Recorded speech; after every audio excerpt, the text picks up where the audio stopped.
Hello, BookTube. I'm here with the tag. This is the Cull, your Bookshelves tag. I saw this on Sean, the Book Maniac's channel, and it was originally done by Karen KD Books. So let's start with this. Most recent book added, and why did you purchase it? Well, yesterday I went to Half Price Bookstore. It was open. Uh, Originally, they were doing just curbside pickup of orders. If you order a book online, but it's better to go into the store because you don't know what you need. You won't until you see the book. So I went into there yesterday, the coffee shop which I normally go to before I start looking around for books. It was closed. I usually get a cafe americano, and they have a little thing called a Neapolitan, which is very, very good. And it's kind of hard to explain. And the Black Forest coffee shop is actually part of a restaurant called the Black Forest uh, Restaurant Cafe, which has been in that area of Dallas for over 50 years. And it's owned by a Dutch family. And that one time during the World Cup soccer games, when the Netherlands were playing, the store was open, the restaurant was open, and I had never for people to go in and watch the World Cup soccer, and I had never been into the side of that restaurant, the bakery, and they are very, very famous for their desserts, for their cakes, and I just never uh, been over there. So anyway, not only was the cafe closed, but also there's an area that people would sit down at little at tables. They play games. They uh, write books. They write their novels. They read books. There's one man who always sits there every time I go there. Sits in this one seat all the time, and he's there every single day, and he reads the paper. And he knows everybody that works there, and he just hangs out. Excuse me, allergies here. Okay, let's yeah, most recent book added purchase, and let me go back here. I picked up 3 books yesterday and a couple of CDs. The first one I picked up was Blindness by Henry Green, and has an introduction by Daniel Mendelsohn. This is a New York Review of Books. It's the first time I ever seen a New York Review of Books there. It has that remainder mark copy here. And read you the back of it. It says, Henry Green's first novel began while he was still at Eton. Finished before he left the university, is the story of John Hay, a young student with literary errors. It starts with an excerpt from his diary, brimming with excitement and affection and curiosity about life and literature. Then a freak accident robs John of his sight, plunging him into despair. Forced to live with his high-handed, war-seeker stepmother in the country, John begins a weird dalliance with a girl named Joan, leading to a new determination. Blindness is the curse of youth and experience, and love and invention, but blindness, John will discover, can also be a source of wisdom. The next book I picked up is the Pallister novels. This Anthony Trollope. This was actually on clearance, so I got this for like $2. And this is the second one. This is the Oxford Classic Edition, which first came out in 1973. This was 1977 printing, Oxford University Press. And this is I'm not sure. Let me see if I can find it. Phineas Redux. Oh, here it is. Pallister novels. This is the second book in the Pallister novels, which includes Can You Forgive Her, Phineas Finn, The Eustace Diamonds, Phineas Redux. Yeah, this is, excuse me, yeah, this is the fourth one. Next one is the Prime Minister, next one's the Duke's Children. I tried to read the Duke's Children last year and got kind of lost in it, so, because I didn't know all the characters and everything, so I started to go back and pick up the books, and I didn't know this was the fourth one. And it has some illustrations in it, and the book, and so, yeah. There's that one. And this one is the War and Peace. It comes in a slipcase. Family used to have this on our bookshelves when I was growing up, and they've gotten rid of. And I like this edition. It's illustrated, and this is actually in 2 volumes, bound as 1. This is only $5. And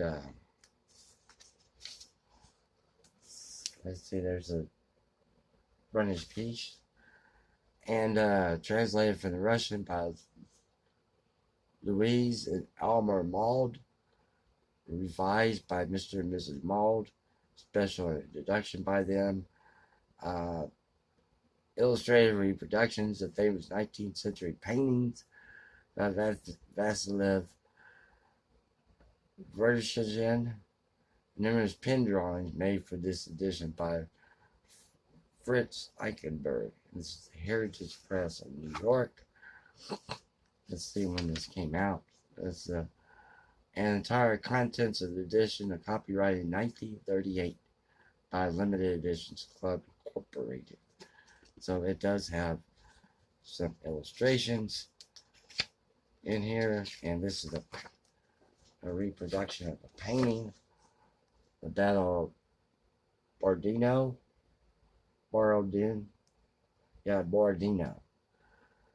And yeah, lavishly illustrated, just paintings, and 2 volumes, volume 1 and volume 2. So what's interesting, there's another famous painting here, is called Halt for the Night. And what was interesting, I was reading the biography of Tolstoy last year, and he had printed the first 30 pages in a Russian literary magazine. And at first he wanted to call War and Peace, it was original title as All's Well That Ends Well. But anyway, in the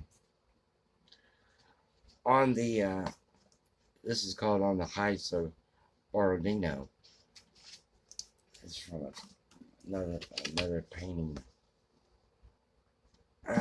What's interesting is that in that literary magazine also was printed the Crime and Punishment by Dostoevsky. So that is a keeper if you can find it. So those were the 3 I picked up yesterday. There's just like $5. Figured why not? And so yeah. So that's the question number 1. Question number 2. What book did you buy that you had no desire to read? And that would be this one, War in the Shadows, The Guerrilla in History, and by Robert Asprey. This is volume 1. I picked this up last year. Yeah, last year.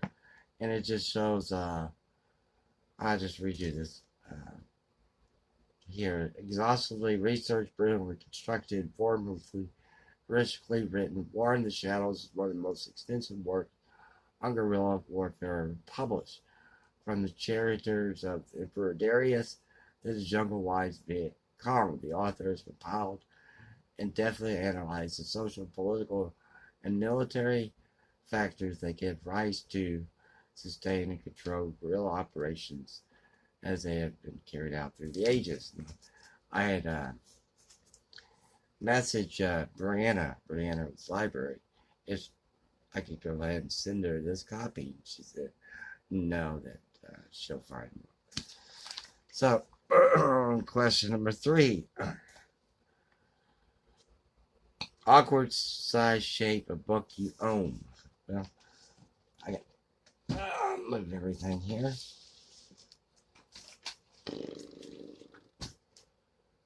What happens when you only have one bookshelf? You have to move everything. That would be this one, the map room, which I received last year. It's kind of hard to fit. This just shows different maps from the Bowling Library, Oxford.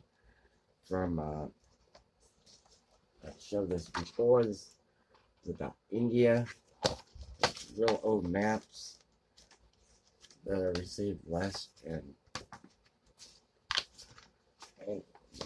reproductions of maps that go back all the way to the 1500s, and it basically shows everything in here. So, okay, where am I? For arrange your shelves. How do you arrange your shelves? Well, I only have one bookcase. This is it right here. On the bottom, there's only 2 shelves. So the first shelf is basically kind of Russian history, and then I had my different commentaries read from the Robert Alter commentary series. A couple of Bibles. Top and the back is an assortment of books. Not sure what books they are. And at the bottom is biographies and several fiction works stacked on top. And the others, I do have a theological area and over the side against the wall, and a couple of my books are in tubs. A couple of my books are just stacked up everywhere. So keep or give away, I missed book Cull, which I don't understand the name. Cull, ones I'm going to give away or keep. I've been giving away a lot of books because I've either don't read them, don't want to keep them in my library, don't understand why I bought them. I read them, didn't care for them. I get rid of them real quick. Read like maybe 100 pages into it, didn't like it. And I've been giving, and we have a little free library down the street. I've been giving books in there, and also giving away to charities. Let me see. Yeah, and that's it. That will take care of the next one. Book you're never going to throw away. There's probably some of my theological areas, biographies, the Bachelor Grossman's, the well, generally books that I enjoyed reading, even though I don't reread books. It's books I enjoyed reading. These books about Russia, commentaries, and yeah, that's it. And yeah, I have given away a lot of books because I generally because I moved twice in the past 2 years, so you have to generally get rid of a lot of books. So it's kind of whittled down, but it's like less than 200 books that I have right now. Are you going to give to another booktuber? I would love to, but I don't have their address. In fact, this one here, Pilgrim's Progress, I like to give to someone because this is a massive volume by John Bunyan. It is illustrated, has some illustrations in it. Well, let's see right here. Oh yeah, there's one right there. I would love, this is kind of like family Bible type. Look at the print on that. How big that is. And so yeah, this is like a family Bible type book. And Pilgrim's Progress is a great story by John Bunyan. Incredible story. I think this also includes the second part of Bunyan's, and it does. Yeah, he actually wrote 2 stories. Pilgrim's Progress, and then also it also includes Christian behavior being the fruit of the true Christianity, the barren fig tree, Mr. Bunyan's last sermon, the water of life, grace abounding to the chief of sinners is another book that John Bunyan wrote. So there's other things in here besides just Pilgrim's Progress. So I like the cover in the end right here. Very good. So yeah, this is kind of a collector's edition. I'd love to give that away. I'd want to keep that. So go ahead and tag people. Tag the book lady, Bill Ruttenberg, James Holder, Peg at the History Shelf, and Spontaneous Reader. So this has been the Cull, your Bookshelves tag, and thank you very much. Okay.